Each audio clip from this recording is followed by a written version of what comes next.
Pai, te agradecemos, Pai, porque Tu és um Deus tão maravilhoso para as nossas vidas. Amém. Grandes coisas fez Deus por nós.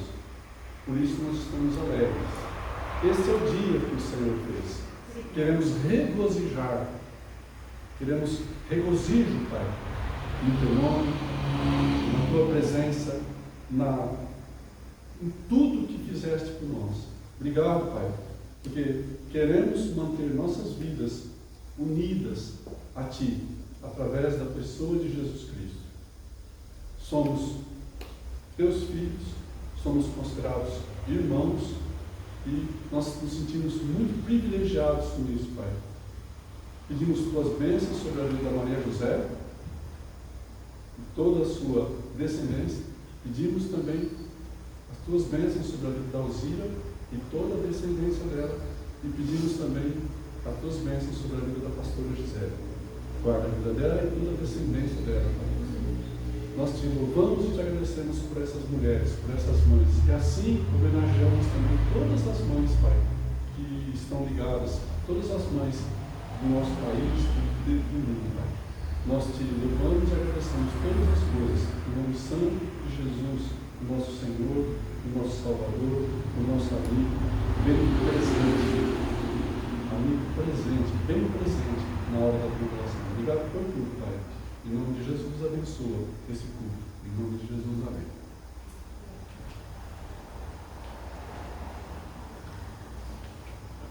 Amém. Jesus Cristo diz: eu sou o bom pastor, conheço as minhas ovelhas e elas me conhecem. Amém. Dessa forma e com essa palavra bíblica de João 10:14, eu espero que você seja bem-vindo, bem-vinda a esse culto, o quarto domingo de Páscoa, né? Também onde nós celebramos o Dia das Mães. Então é na alegria de sabermos que Cristo nos conhece que viemos até aqui hoje, até a casa de Deus, onde nós buscamos alimentar a nossa fé e a nossa esperança por meio da palavra. Que o bondoso Deus nos dê um tempo abençoado de celebração.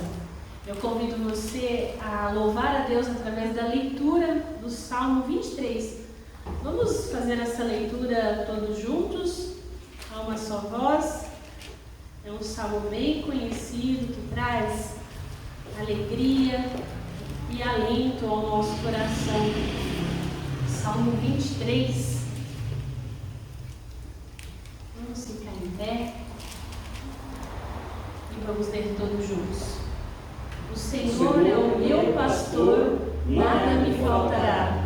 Ele me faz repousar em pastos verdejantes, leva-me para juntos das águas de descanso e refrigera minha alma. Guia-me pelas veredas da justiça, por amor do seu nome. Ainda que eu ande pelo vale da sombra da morte, não temerei mal nenhum, porque tu estás comigo, o teu bordão e o teu cajado me consolam. Prepara-me uma mesa na presença dos meus adversários, unge-me a cabeça com óleo, e o meu cálice transborda. Bondade e misericórdia certamente me seguirão todos os dias da minha vida, e habitarei na casa do Senhor para todos sempre. Oremos mais uma vez. Ó Deus, nós saímos das nossas casas e dos nossos lares para esse encontro contigo, Senhor. Chegamos aqui de mãos vazias e de corações ansiosos, ó Deus, na certeza que teu amor, a tua bondade, a tua misericórdia nos perseguem. Te somos gratos, pois mais uma vez podemos nos reunir em comunidade para celebrar a tua palavra nesse dia especial.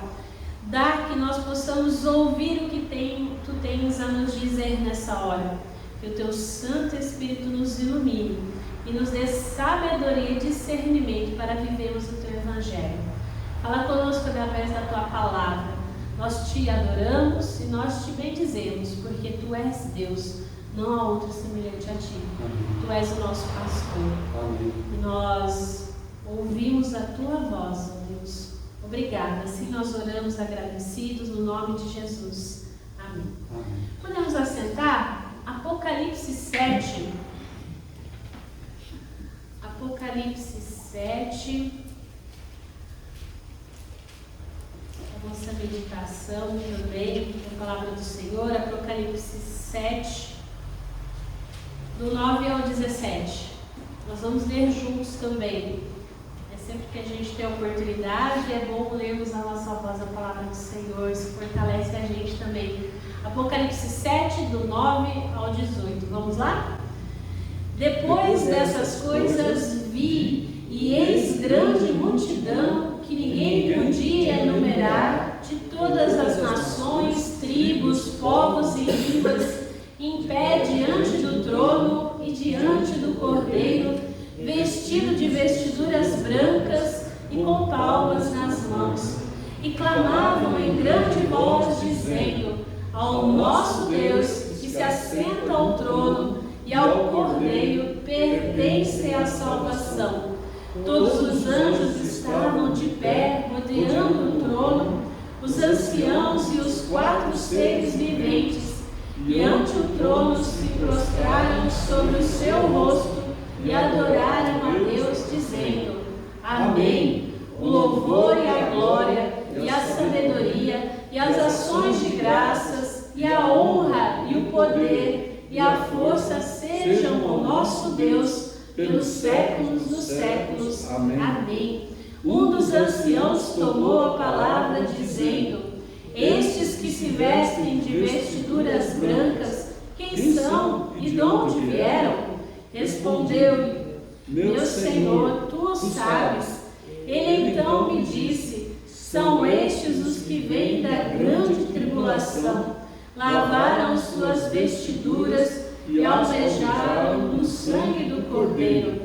A razão por que se acham diante do trono de Deus e o servem de dia e de noite no seu santuário, e aquele que se assenta no trono estenderá sobre eles o seu tabernáculo.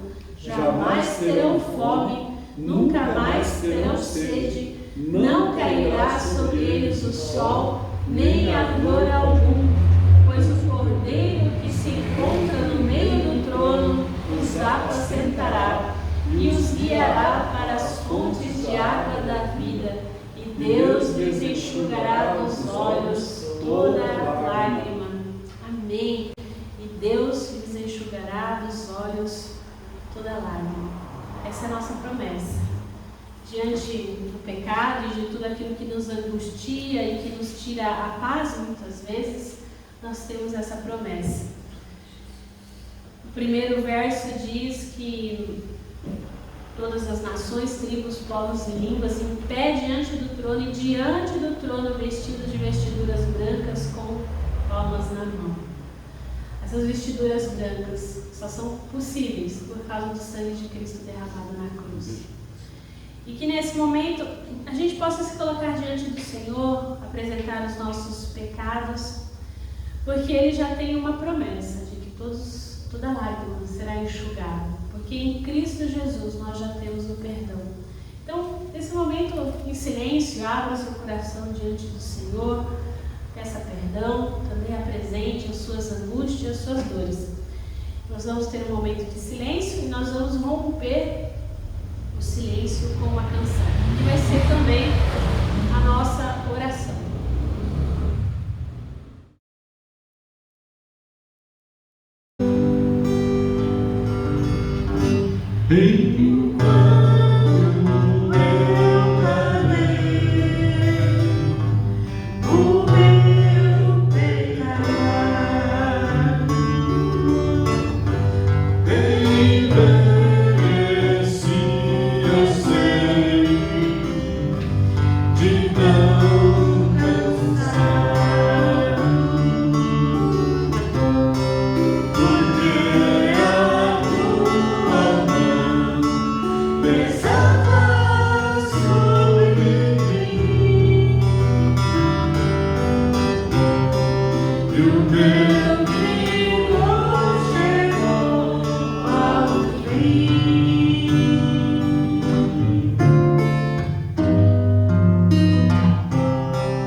maldades Deus perdoa e cujos pecados Ele apaga. Aleluia. Ele é misericordioso. É no nome de Jesus que nós somos perdoados. E Ele enxugará do nosso rosto toda lágrima. E é nessa certeza que nós louvamos e bendizemos ao Senhor nessa hora com o cântico de louvor.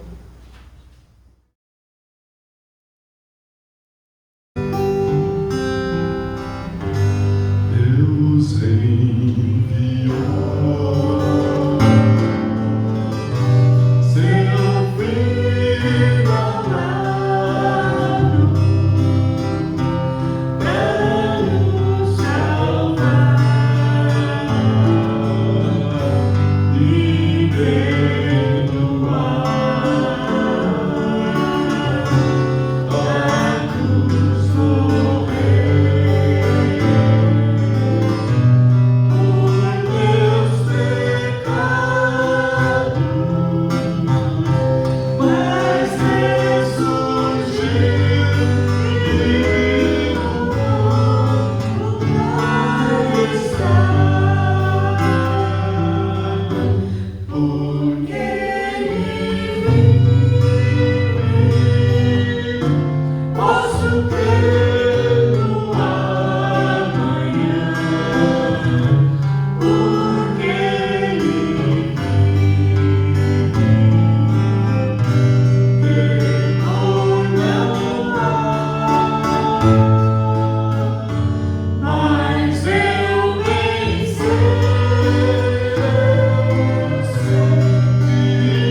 agradecemos.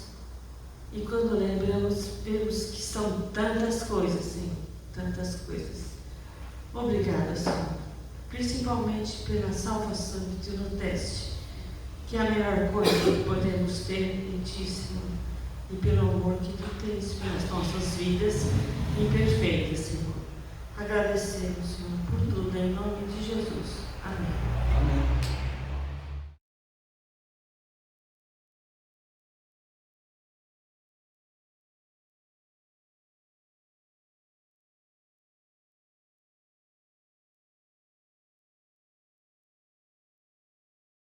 Maio, mês da família. Eu convido você para juntos entrarmos em algumas casas de famílias da Bíblia, para juntos sermos transportados através de um túnel do tempo para revivermos algumas das cenas memoráveis que marcaram a história do povo de Deus.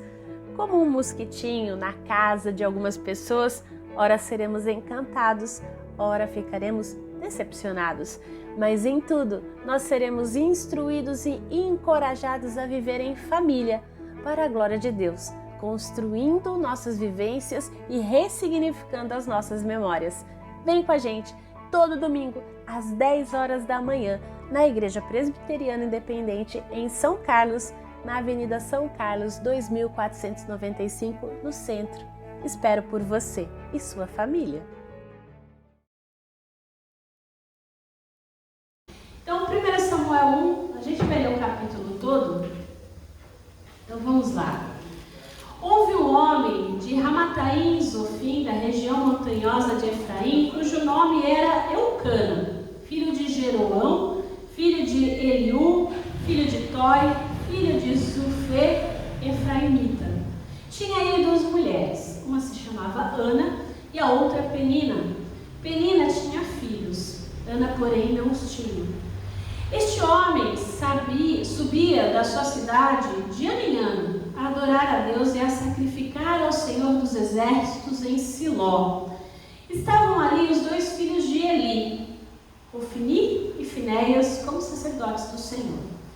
No dia em que Eucana oferecia o seu sacrifício, dava ele porções deste a Penina, sua mulher, e a todos os seus filhos e filhas. A Ana, porém, dava porção dupla, porque ele a amava, ainda mais que o Senhor houvesse deixado estéril. A sua rival a provocava excessivamente para irritar, porquanto o Senhor lhe havia cerrado a mágoa. E assim o fazia ele de ano em ano, e todas as vezes que Ana subia à casa do Senhor, a outra irritava, pelo que chorava e não comia. Então Eucana, seu marido, lhe disse: Ana, por que choras? E por que não comes? E por que estás de coração triste? Não te sou eu melhor do que 10 filhos? Após terem comido e bebido em Siló, estando ali o sacerdote assentado numa cadeira junto a um pilar do templo do Senhor, levantou-se Ana e com amargura de alma orou ao Senhor e chorou abundantemente. E fez um voto dizendo: Senhor dos Exércitos, se benignamente atenderes para a aflição da tua serva, e de mim te lembrares, e da tua serva te não esqueceres, e lhe dares um filho varão, ao Senhor o darei por todos os dias da sua vida, e sobre a sua cabeça não passarás navalha. Demorando-se ela no orar perante o Senhor, passou Eli a observar-lhe o movimento dos lábios. Porquanto Ana só no coração falava, seus lábios se moviam, porém não se lhe ouvia voz nenhuma. Por isso Eli a teve por embriagada e lhe disse: Até quando estarás tu embriagada? Aparta de ti esse vinho. Porém Ana respondeu: Não, Senhor meu, não sou mulher atribulada de espírito, não bebi nem vinho nem bebida forte, porém venho derramando a minha alma perante o Senhor. Não tenhas, pois, a tua serva por filha de Belial, porque pelo excesso da minha ansiedade, da minha aflição é que tenho falado até agora. Então lhe respondeu Eli: Vai-te em paz, e o Senhor de Israel te conceda a petição que lhe fizeste.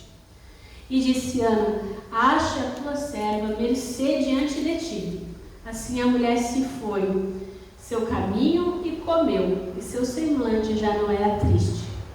Levantaram-se de madrugada e adoraram perante o Senhor, e voltaram e chegaram à sua casa a Ramá. Eucana coabitou com Ana, sua mulher, e lembrou-se dela o Senhor. Ela concebeu, e passado o devido tempo, teve um filho, a que chamou Samuel, pois dizia: do Senhor o pedi.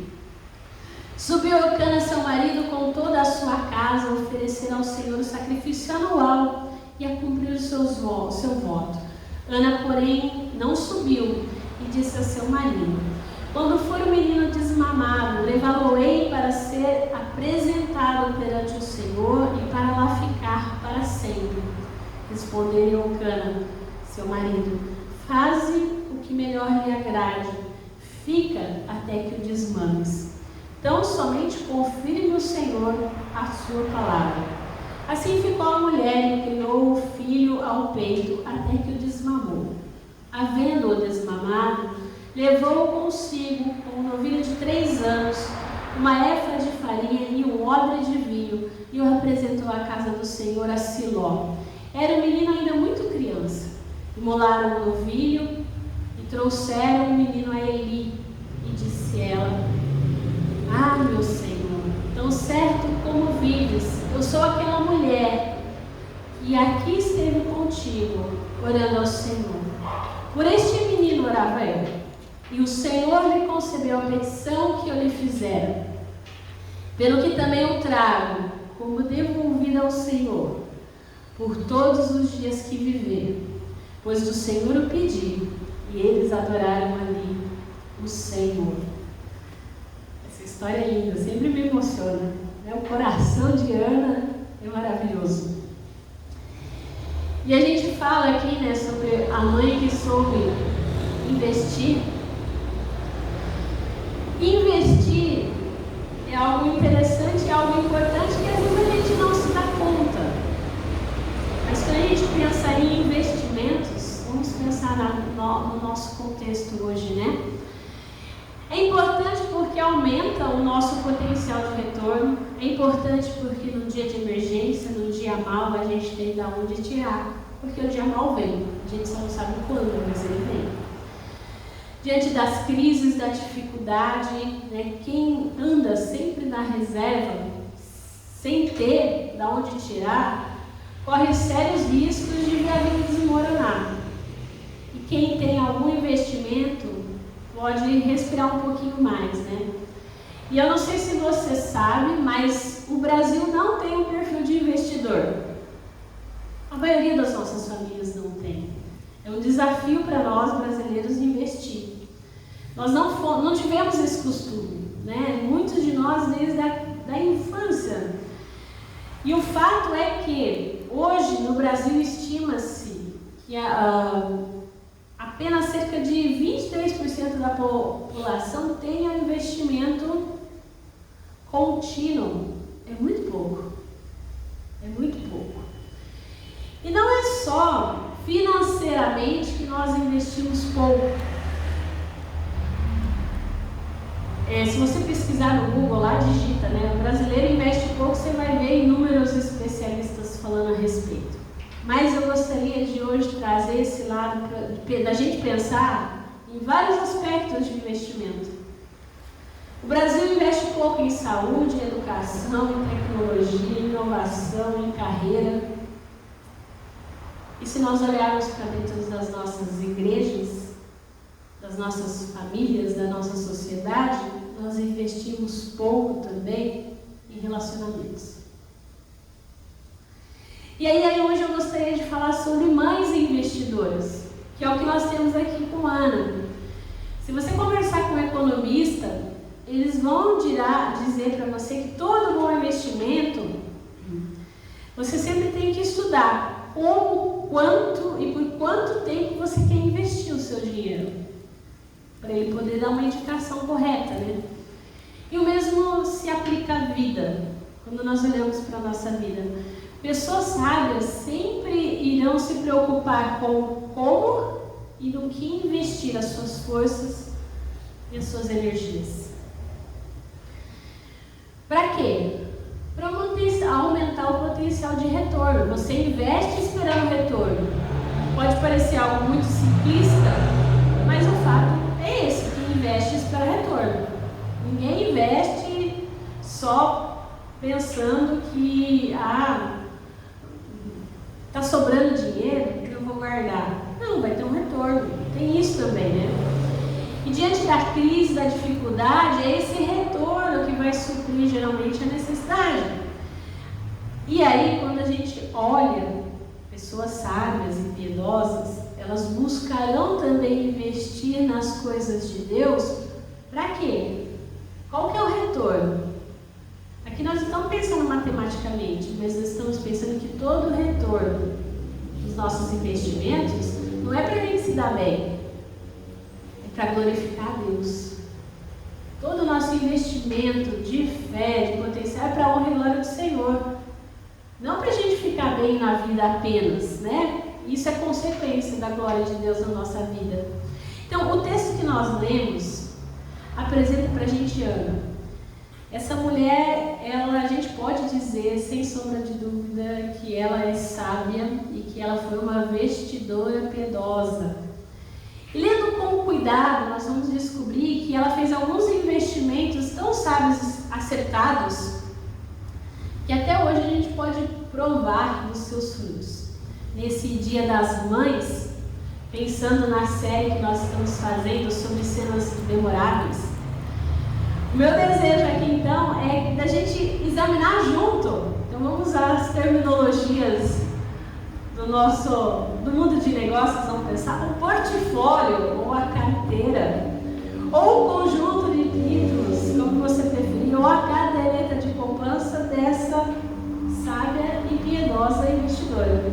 Vamos olhar o que Ana tem para nos ensinar. Todos nós, como pais e mães, homens e mulheres, jovens e adultos, né? Vamos investigar aqui as áreas onde Ana fez sábios e piedosos investimentos.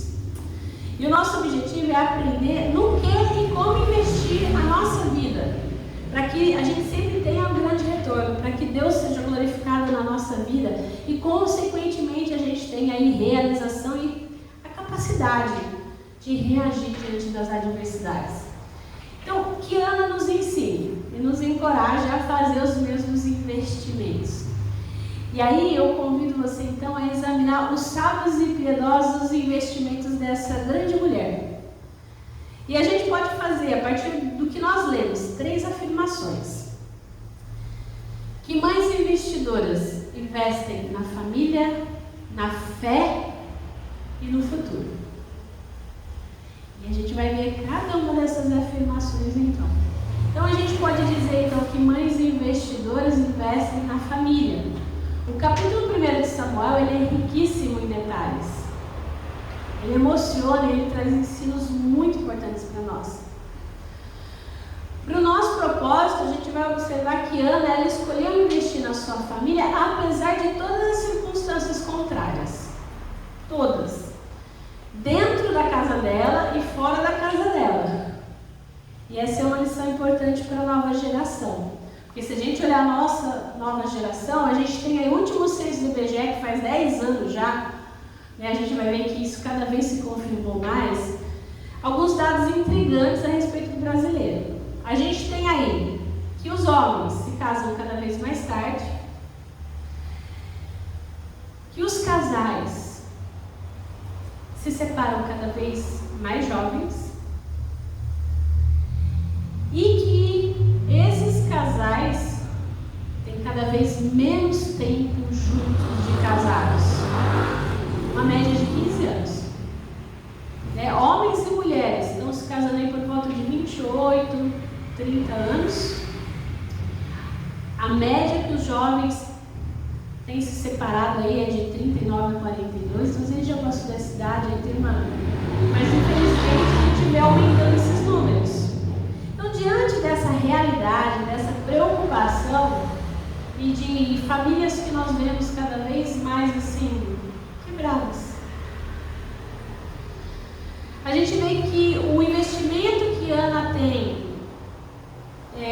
ela faz vai trazer para a gente algumas coisas preciosas. Primeiro, invista na sua família apesar das dificuldades. Ana, ela era casada com um homem que tinha 2 mulheres. Não é preciso ser um especialista para entender que isso provavelmente era um desastre. Era um desastre.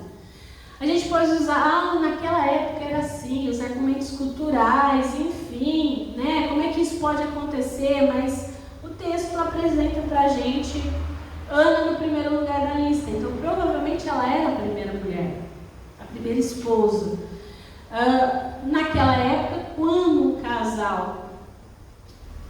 Aí a gente vai partir do pressuposto que muito provavelmente Ana, como não gerava filhos, permitiu que o seu marido se casasse com uma segunda esposa para ter filhos, que era algo comum naquela época. Mas é importante a gente lembrar que esse arranjo não era vontade de Deus e não foi aprovado por Deus. Você pode olhar desde Gênesis 2:24, mas que por causa da dureza do coração do ser humano, Deus permitiu que isso acontecesse. E é interessante que depois ele vai até legislar nessas situações. Mas o fato é que, quando isso acontecia, se você olhar, e aí eu vou trazer aqui esse texto que vale a gente pensar, porque muita gente vai falar, então, a gente ouve esses mais fundamentalistas, então Deus permite que o cara seja casado com um monte de mulher, vamos voltar à poligamia. Então, o que esse texto de Deuteronômio 21:15-17 está na Bíblia? Se um homem tiver 2 esposas e amar apenas uma delas, mas ambas lhe derem filhos homens e o filho mais velho for da esposa que ele não ama, quando dividir sua herança, o homem não poderá dar a porção maior ao filho da esposa amada, como se esse tivesse sido o filho mais velho. Terá de reconhecer os direitos do filho mais velho da esposa não amada, dando-lhe porção dobrada.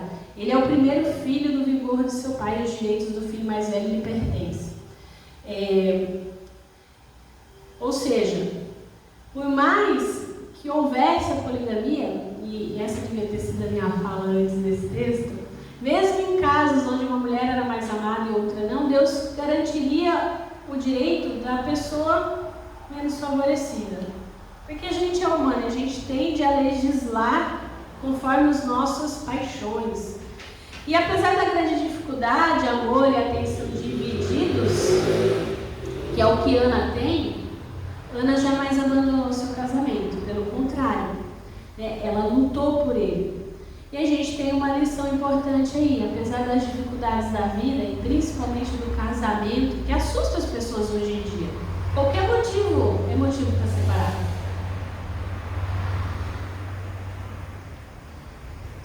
Inclusive motivos bem pequenos, né? Pessoas que às vezes procuram, eu quero separar porque ela não vai no chão tal hora, porque ela aperta a pasta de dente embaixo, eu quero que aperte em cima. Nós estamos vivendo dias assim, né? Qualquer coisa é motivo para se separar. Então, é muito importante, diante das primeiras dificuldades, as pessoas não pularem fora. Ana ensina pra gente a investir na família apesar das dificuldades, né? Primeira coisa. É importante a gente lembrar que Mateus 19 vai falar sobre a questão do divórcio, né? Diante das dificuldades da vida, das famílias, das realidades que a gente tem, né, é importante a gente entender que em alguns casos o divórcio vai acontecer pela dureza de coração dos seres humanos e que Deus não vai deixar de nos amar por causa disso. Mas antes de tudo, invista na sua família apesar das dificuldades. Pense que o divórcio é a última opção mesmo. A gente não se casa para ser feliz, que é o que se vende por aí. Esse é um dos principais motivos, né? A gente casa para fazer o outro feliz, alguns vão dizer. A gente casa para glorificar a Deus, como crentes no Senhor. Então é isso que a gente precisa ter em vista. Primeiro, a honra e glória do Senhor sobre a nossa casa. Segundo, invista na família apesar dos desencorajamentos. Em momento algum o texto sugere que Eucana fosse um mau sujeito. Principalmente para Ana, muito pelo contrário. Né? Eu não sou melhor do que 10 falou para ela. Então ele amava a Ana, provavelmente ele presenteava a Ana, ele conversava com ela, expressava amor por ela, né, pelo tom da conversa, né? Então se Elcana casou com Penina, com certeza ele deve ter tido o consentimento de Ana. Ele não faria isso sem o consentimento. Da mesma forma que a gente vê, por exemplo, Abraão e Sara, né, quando Sara, na verdade, que dá Agar para ele, né, a concubina, para gerar um filho. Então, existem aqui 3 fontes do desencorajamento da Ana. Vamos olhar para o texto. No verso 6, que a outra mulher, a Penina, né, a sua rival, provocava ela. Isso desencoraja qualquer um. Eles moravam na mesma casa. Então era todo dia, o dia todo. Segundo, verso 7, a demora. Né, de ano em ano. Ela esperando para Deus dar um filho. E o verso 8, que é o coração.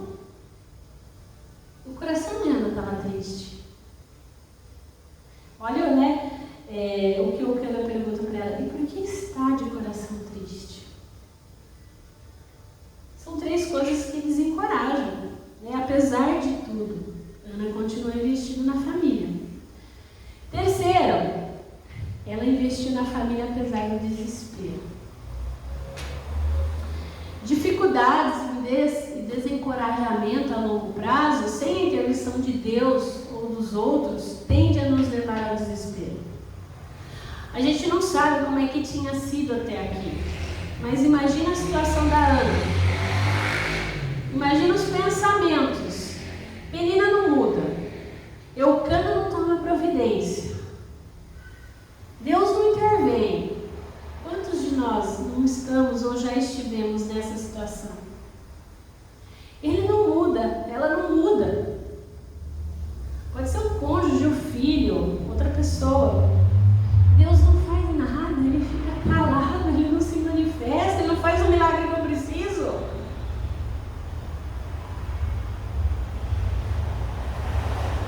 Elcana podia corrigir a Penina, né? Tomar uma providência, falar com ela. Ele também não age, fica nessa. O curioso é que nessa narrativa Deus só age na situação quando Ana muda. E não é Elcana ou Penina. Você já se deu conta disso?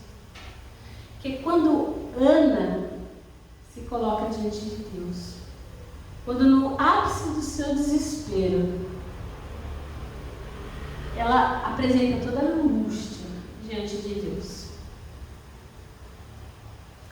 Mulheres sábias e homens também, que investem na sua família apesar da dificuldade, do desencorajamento, do desespero. Deus veio, Deus interveio. Ana investiu e ela se deu bem. A gente falou semana passada que a primeira coisa é o relacionamento com Deus. E às vezes a gente não tem investido. Não quer dizer que isso é padrão. Talvez a gente precise mudar. Talvez a gente precise tratar o outro como a gente quer que o outro seja e não como ele é nesse momento. É difícil, é um desafio. Mas é um passo de fé. Segundo, mães investidoras investem na fé. Como a gente viu, a família de Ana era importante para ela.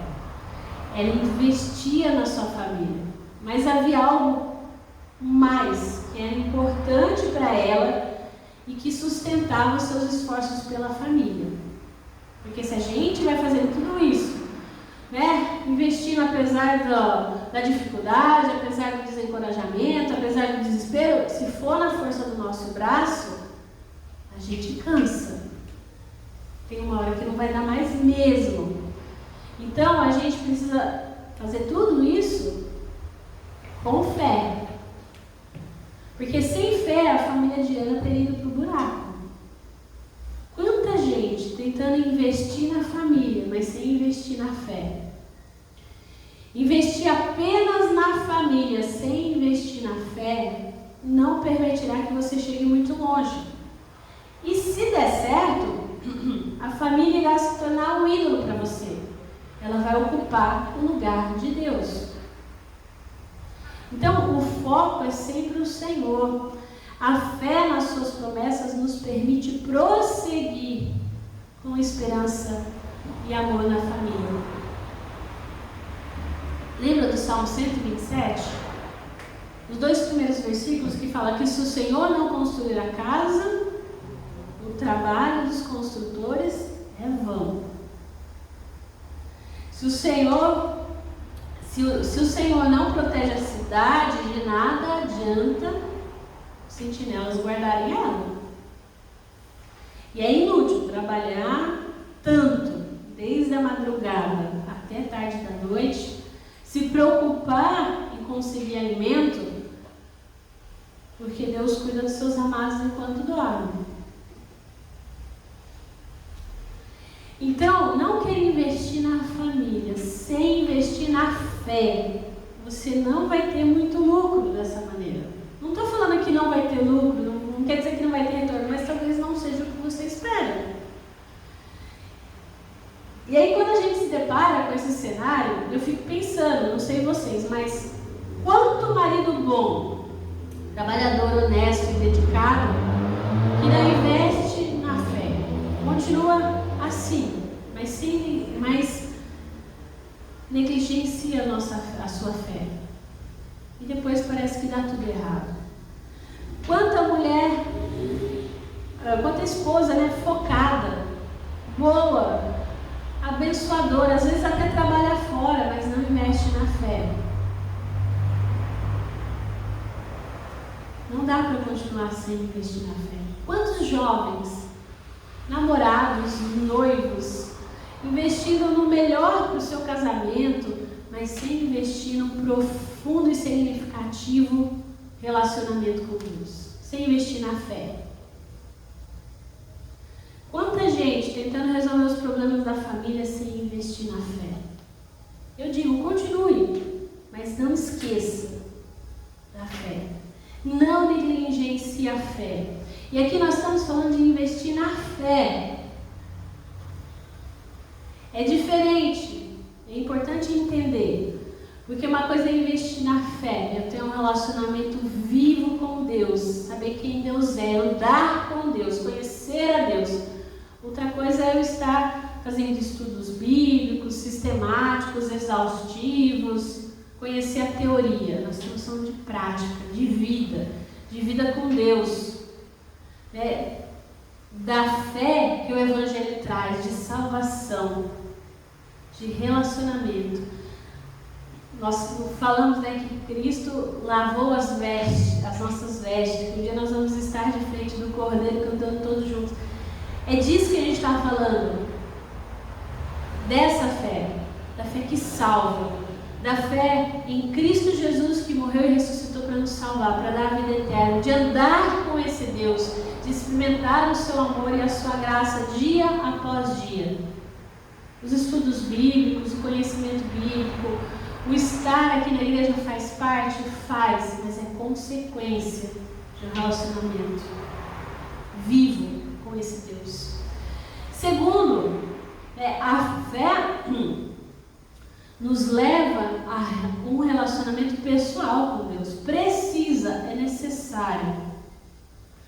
Olha aí, o 9 e o 11. Certa vez, depois de comer e beber em Siló, Ana se levantou, o sacerdote ali estava sentado do lado da entrada do templo do Senhor. Ana estava muito angustiada e chorava sem parar enquanto orava a Deus. Então fez o seguinte voto: ó Senhor dos exércitos, se olhares com atenção para o sofrimento da sua serva, se responderem a minha oração e me deres um filho, eu o dedicarei para sempre. O cabelo dele nunca será cortado. Então ela para ali, ela ora, ela chora, ela está ali conversando com Deus. Depois, o segundo, a fé nos leva a uma reação prática diante de Deus, que é o que acontece aí do 11 ao 18. Ela está lá, ela está orando, e ela está falando, e ela está mexendo a boca, o sacerdote olha, mas tipo... Quando fala aqui, tem uma tradução que eu achei muito interessante, e eu queria ler ela, o verso 15, quando Ana responde para ele. Meu Senhor, não bebi vinho, nem outra coisa mais forte. Eu estava derramando meu coração diante do Senhor, pois sou uma mulher profundamente triste.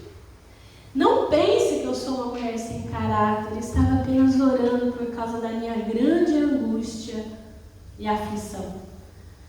E aí ele, então, nesse caso, vai em paz, né? E que o Senhor lhe conceda o que você pediu. E ela fala, muito obrigada, muito obrigada. Então Ana voltou e começou a se alimentar, e o seu rosto já não era triste.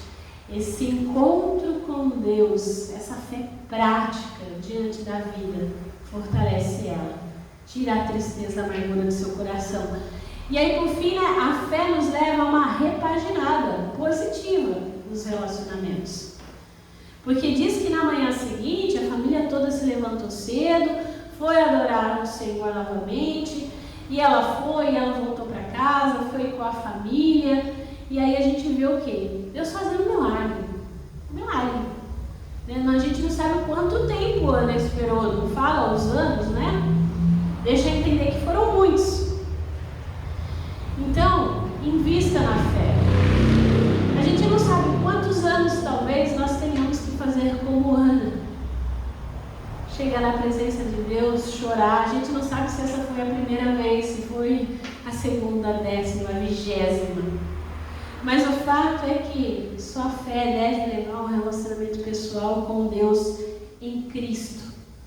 Como está esse seu relacionamento? Vale a gente pensar. Sempre vale a gente pensar.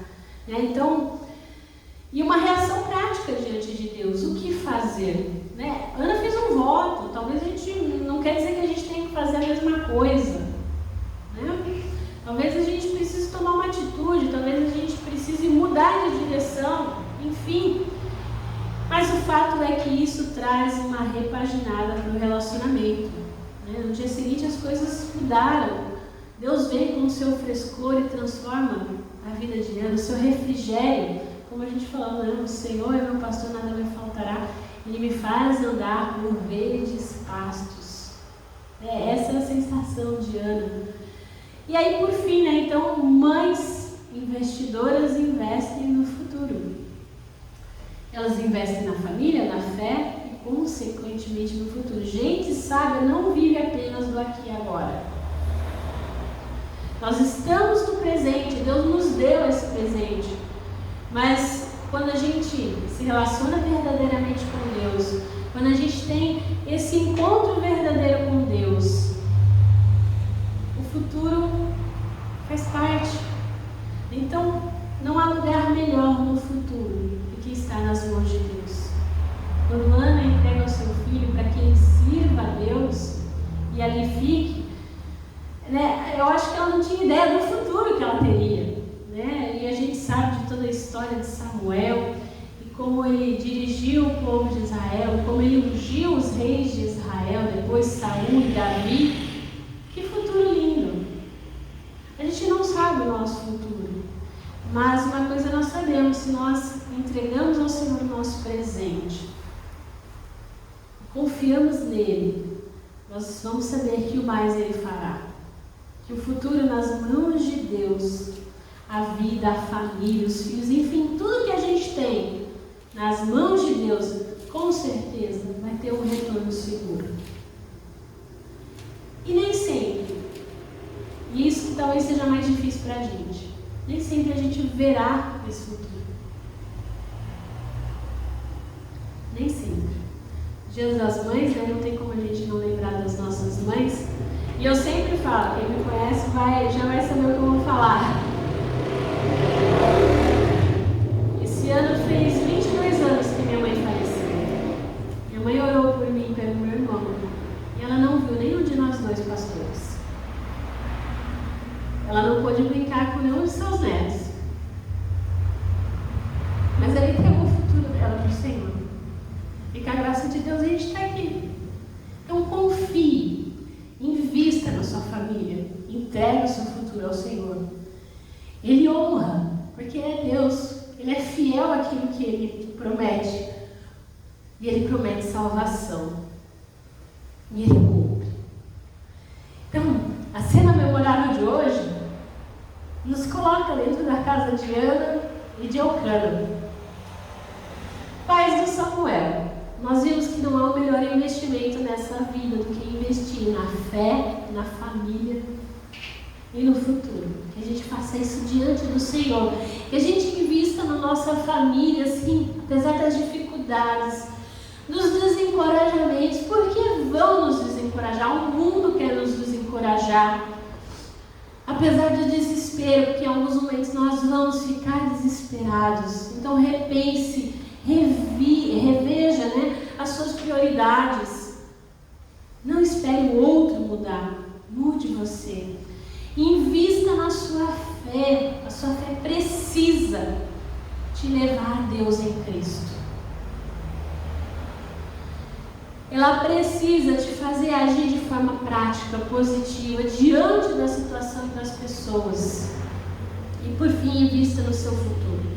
Entregue tudo nas mãos de Deus. Viva para a glória de Deus. Viva para a glória de Deus. Que a gente possa sempre olhar para a nossa família e ver aonde a gente precisa que Ele venha com milagre, com intervenção. Porque Ele vem, Ele faz maravilhas.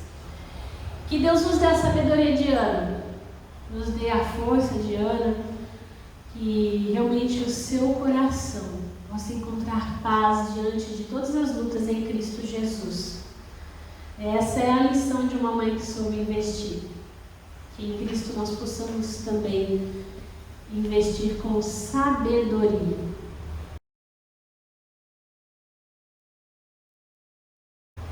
Eu gostaria de orar por você nessa hora.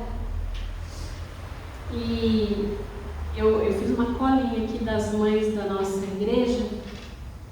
Nós preparamos uma lembrancinha. E eu gostaria de chamar, então, nós que estamos aqui. O Joraci já orou, mas vai orar de novo, né? Nós temos hoje, Dia das Mães, várias, né, recebendo os filhos também. E aqui lembrar, então, a Alzira é a primeira da lista, já está aqui. É uma lembrancinha simples, mas é de coração da nossa igreja para vocês. Né? E nós temos a Alzira, a Cris, a Eliane, a Joana, a Kátia, a Mazé, a Dona Heloína, a Neide. Eu gostaria de pedir para o Joraci orar por nós. Você vai cantar? Vou orar cantando para vocês. A gente já deu uma música.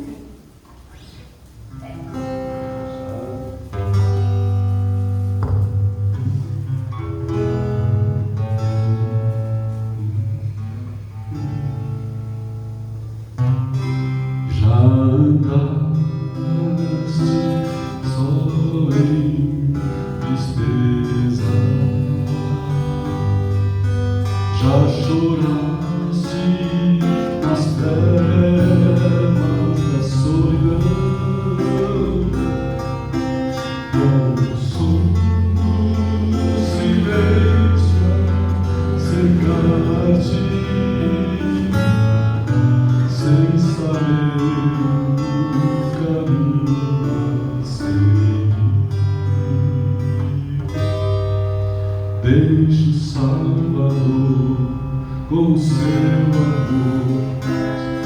te ajudar, te guiar. Deixe o Salvador com o seu amor te ajudar, te salvar. Oh, abre o teu coração, aceita já o seu perdão. Deixa o Salvador com o seu amor te salvar. Ao viver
vamos ficar ainda em pé, vamos orar então, agradecendo e também pedindo pelas nossas famílias. Somos gratos e gratas, bondoso Deus, por esse tempo de comunidade. Obrigada, Pai, onde nós podemos ouvir a Tua palavra, renovar a nossa esperança, fortalecer a nossa fé, sentir a Tua presença, Senhor. Dá-nos, ó Deus, sabedoria para investir na nossa família, na nossa fé, no nosso futuro, Senhor. Fortalece cada família aqui representada e cada família dessa comunidade, Senhor. Pai, no nome santo do Senhor Jesus, clamamos também, Pai, por cada espaço vazio, por cada cadeira aqui, por cada pessoa, Senhor, que o Senhor quer chamar para aqui se assentar. Envia pessoas, envia trabalhadores, Senhor Deus, para que nós possamos, Pai, cuidar, para que nós possamos ensinar a investir na família, na fé e no futuro. Capacita-nos, ó Deus. Nesse dia especial, nós agradecemos pela nossa vida, pela nossa família, pelo nosso trabalho, pelo nosso lar e tantas bênçãos que o Senhor nos deste. Celebramos, Pai, esse Dia das Mães e queremos agradecer por teres nos presenteado com as nossas mães, as de sangue e as de coração, Senhor. Amém. Mulheres tão especiais, amorosas, fortes, que tanto fazem e fizeram por cada um de nós, Pai. E em Tuas bondosas mãos também queremos colocar, Pai, as mães da nossa comunidade. Abençoa a Alzira, a Cris, a Eliane, a Joana, a Cátia, a Maria José, a Dona Heloína, a Neide. Pai, seja com cada uma dessas mulheres, ó Pai, fortalecendo, sustentando. Amém. Pedimos também, Senhor, pelos nossos idosos. Pedimos, ó Pai, pela Dona Heloína, pelo seu Pedro, fortalece a vida deles, a saúde. E, ó Pai, livra-os de toda a solidão. Nós pedimos, ó Deus. Também oramos e pedimos pelas pessoas adoentadas, enlutadas, sem esperança, pelos desempregados. Abre portas de trabalho, Senhor Deus. E pedimos por aqueles desmotivados. Pai, que Tu possa fortalecer e animar todas essas vidas nos tempos difíceis. Também clamamos pela vida da família missionária, do Tiago, da Suzana, do Samuel, do Timóteo e da Esther. Pai, fortalece a vida deles. Essa semana também foi aniversário da Suzana, abençoa ela, Pai, com ricas bênçãos, ó Deus.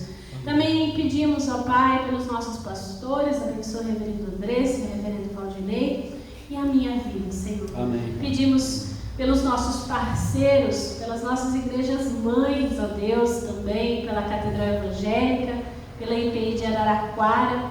Também pedimos pela Secretaria de Evangelização, na pessoa do reverendo Caio e do reverendo Jonas. Amém. Seja com cada um, Senhor Deus. Nós pedimos, ó Deus, pelo nosso mundo, pelos nossos governantes, ó Pai, ser misericordioso conosco. Fortalece as nossas vidas, Pai. Nós te pedimos, Pai, e oramos a Ti. Tudo mais aquilo que nós aqui não expressamos, mas que Tu sabes que precisamos. Nós entregamos a Ti através da oração que o Teu Filho Jesus nos ensinou, dizendo: Pai nosso, que estás nos céus, santificado seja o Teu nome, venha o Teu reino, seja feita a Tua vontade, assim na terra como nos céus. O pão nosso de cada dia nos dai hoje, perdoa as nossas dívidas, assim como nós perdoamos aos nossos devedores. E não nos deixes cair em tentação, mas livra-nos do mal, pois Teu é o reino, o poder e a glória para sempre. Amém. Receba a bênção, que a bênção de Deus que nos ama como boa mãe e bom pai, do Seu Filho Jesus Cristo, que teve a companhia da sua mãe em todos os momentos marcantes da sua missão, e que a força do Espírito Santo, que nos dá coragem, força e fé, esteja com cada um de vocês. Que assim Deus nos abençoe, Deus que é Pai, Filho e Espírito Santo. Amém. Amém. Que nós possamos ir em paz e servir ao Senhor com alegria todos os dias das nossas vidas. Uma boa semana a todos e a todas.